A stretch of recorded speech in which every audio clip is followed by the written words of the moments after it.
Thank you for taking time out of your busy schedule to view this presentation on family-driven and youth-guided practice, family engagement, partnering, and leadership. The following slides address the foundational competencies that professional staff should have to successfully work with children with behavioral health needs and their families.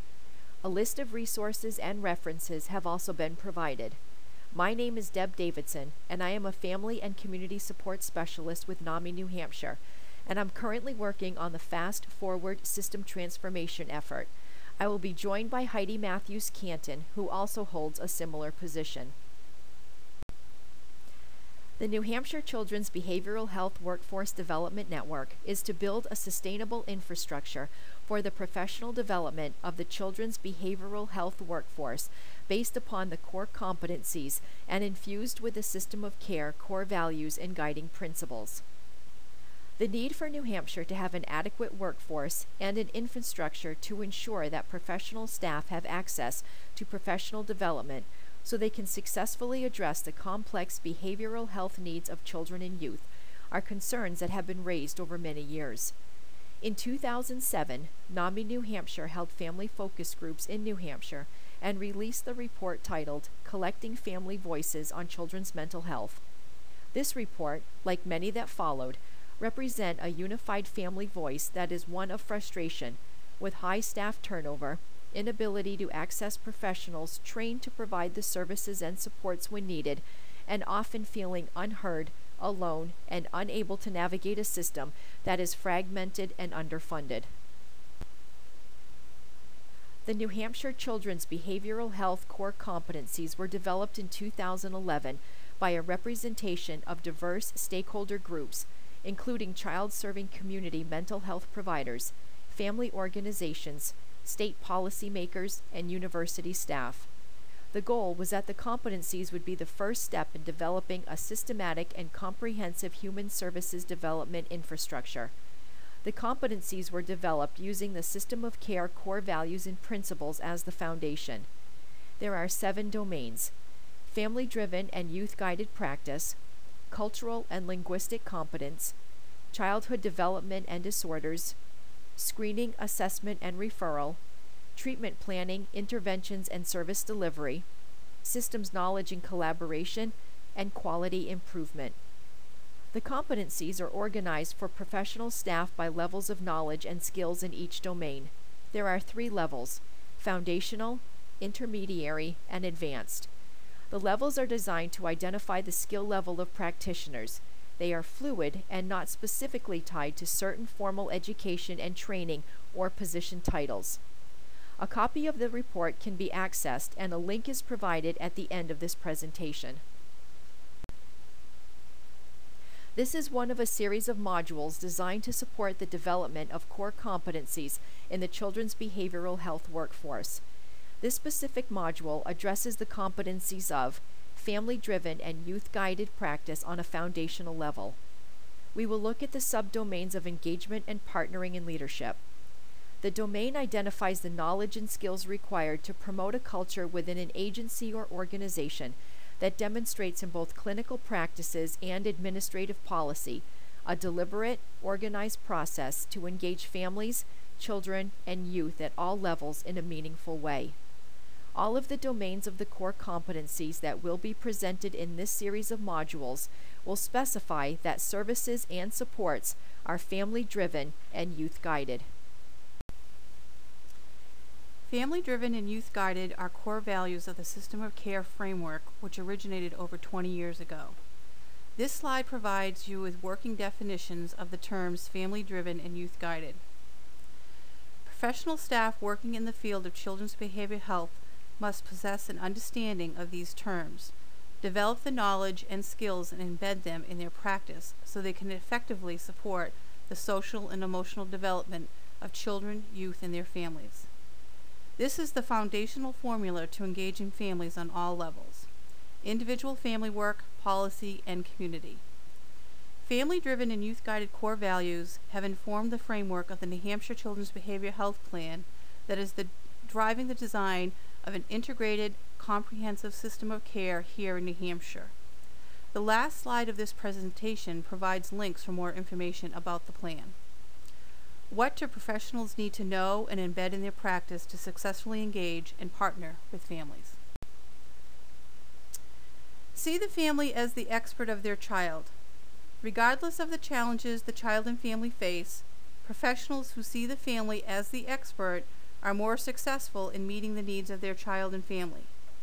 It is important to recognize that therapists, doctors, and specialists know a lot about disorders, diagnostic symptoms, and what best practices might be for specific disorders. However, regardless of the challenges being experienced by and between the child and family, the family is the expert when it comes to their kids. Families bring the knowledge of their child as a whole human being, mind, body, and spirit, and they feel a powerful need to protect and provide. They care about the child on a level deeper than any expert could begin to approach. And parents have the benefit of being with their sons or daughters on a daily basis, with the ability to observe behaviors over an extended period of time. They know the child and family's history, cultural, or norms. They can also note patterns that an expert who only gets a tiny snapshot picture just cannot.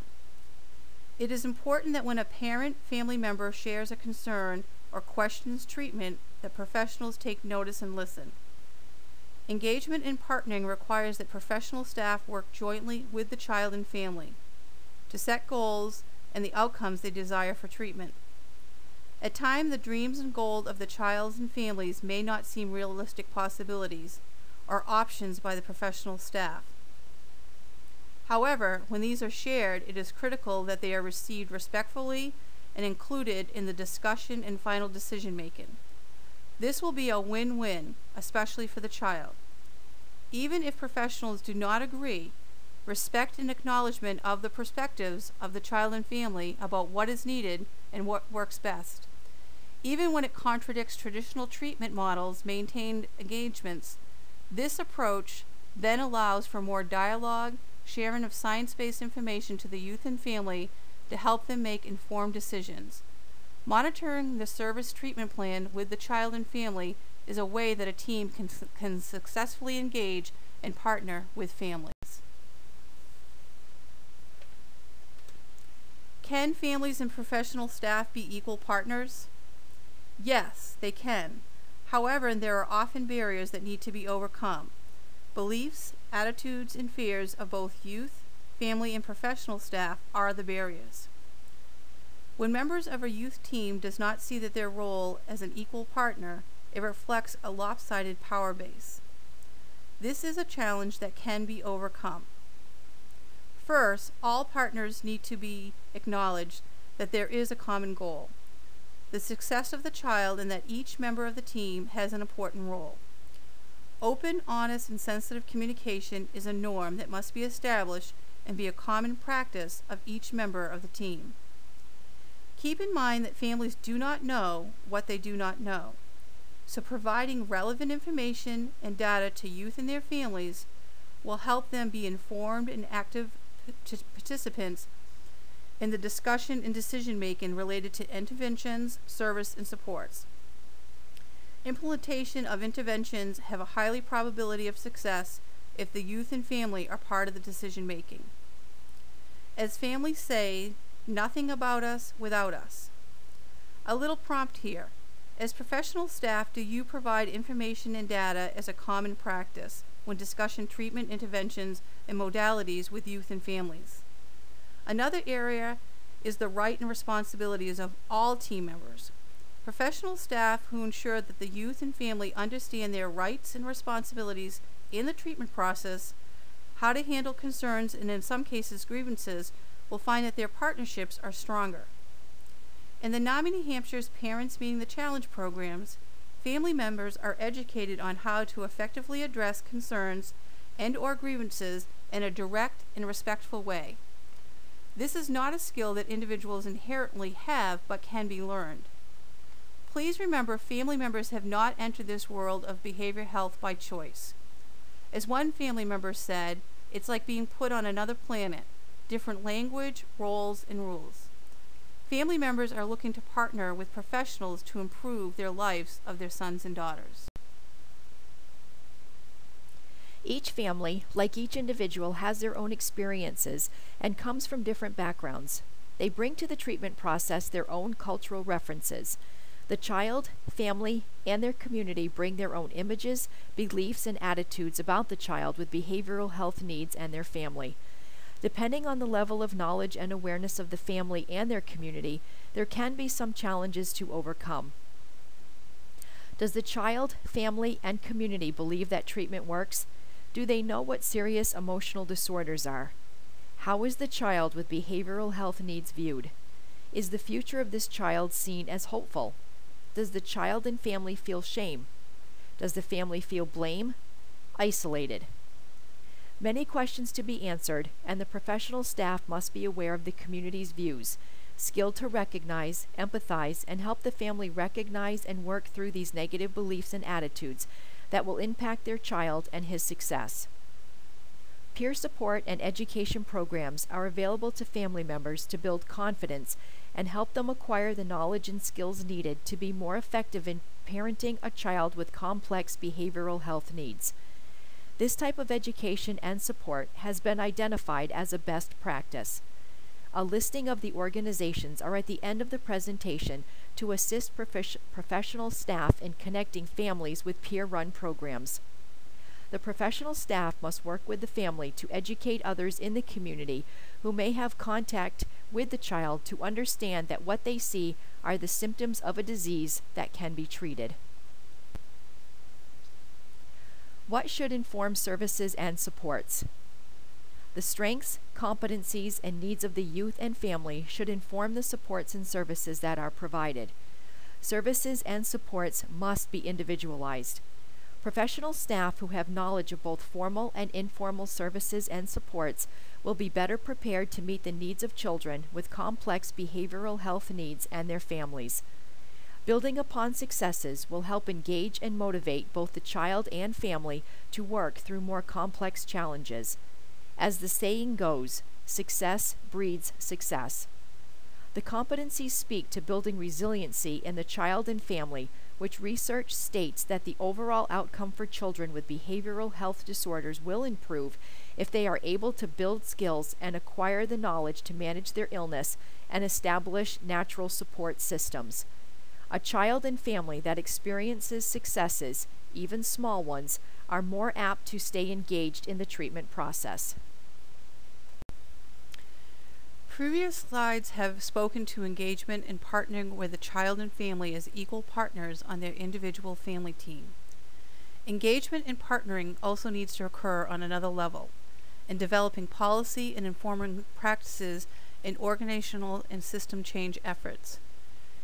Youth and family members should be encouraged to provide input, feedback, and participate in policy program decision-making on the local, community, state, and federal level. They bring a perspective that professional staff cannot bring to the conversation. The partnership between youth, family members, and professional staff is critical to ensure success in the system change work that is being undertaken in New Hampshire. Youth and family members must be supported, encouraged, and provided information about leadership training and opportunities by the professional staff. There are several leadership training opportunities through NAMI New Hampshire that are offered specifically for families who have lived experience parenting a child with serious emotional disorders. We are excited to share that there is a new opportunity for youth. New Hampshire has been chartered to be a chapter of Youth Move, a national youth-led organization that advocates for youth rights and voice in mental health and other systems that serve them, for the purpose of empowering youth to be equal partners in the process of change. The organization works as a diverse collection to unite the voices and cause for youth while raising awareness around youth issues and provides support and training to youth. Professional staff can be the conduit to connecting family and members and youth to these opportunities. Listed here are the resources that can be used to connect youth and family members with support, education, and leadership training and opportunities. These are statewide, and at the current time, fees are covered through grants and other funding resources.